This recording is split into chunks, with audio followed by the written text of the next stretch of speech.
Welcome back. The prediction market is red hot. Former House Financial Services Committee Chairman Patrick McHenry is taking on a new role as senior advisor to the Coalition for Prediction Markets. It's dedicated to providing access and transparency to prediction markets while ensuring regulators keep up with these changing policies. Goldman Sachs is among the financial institutions reportedly considering its own entry into the prediction markets. Could be through an acquisition. Remember, Intercontinental Exchange, which owns the New York Stock Exchange, took a stake in Polymarket last October. Deals are happening here. Joining me now is Senior Advisor to the Coalition for Prediction Markets, Patrick McHenry. Patrick, good to have you. Welcome. Hey, great to be with you. Thank you for having me. Well, I mean, I'd love to know how it is that this market has become so hot. You're seeing incredible interest in prediction markets. What's your take on what is livening these markets up so much? Well, first of all, I think this is an example of economic boom and innovation that President Trump has brought to the American economy. We now have technology that can find a wide market.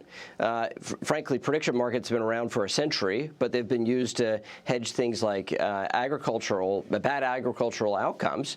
And now it's available through technology and, frankly, the Trump administration's right-headed view here of a safe, regulated, two-sided market that has enabled this to flourish. And people like it. Small businesses like being able to hedge their risks as well. And this is just a part of this larger revolution that President Trump has brought to this economy.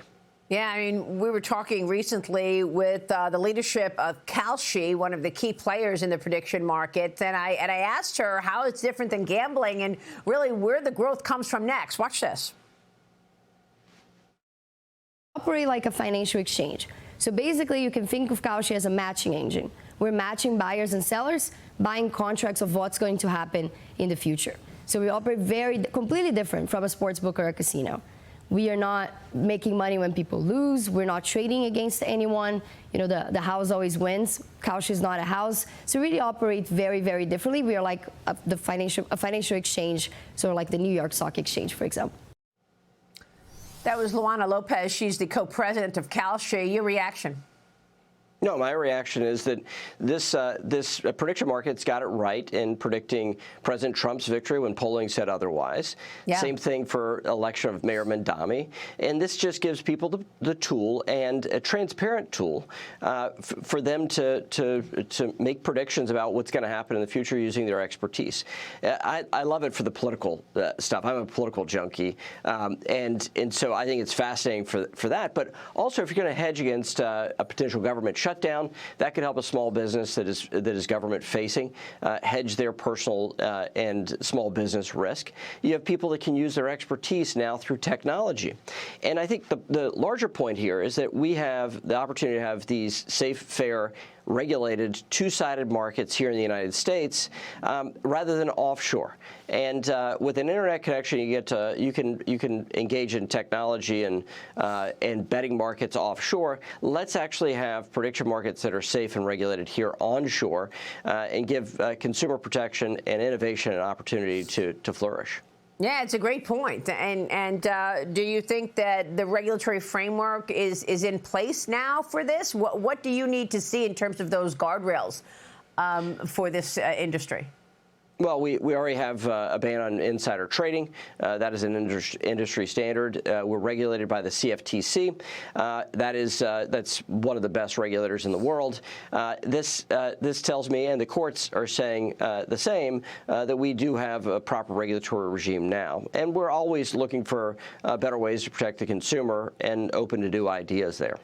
Well, you landed in a great place, certainly, in business after having spent so much time in Congress. So what do you think about your old stomping ground? President Trump is getting some pushback from economists and some GOP lawmakers over the Justice Department's criminal investigation into Federal Reserve Chairman Jay Powell.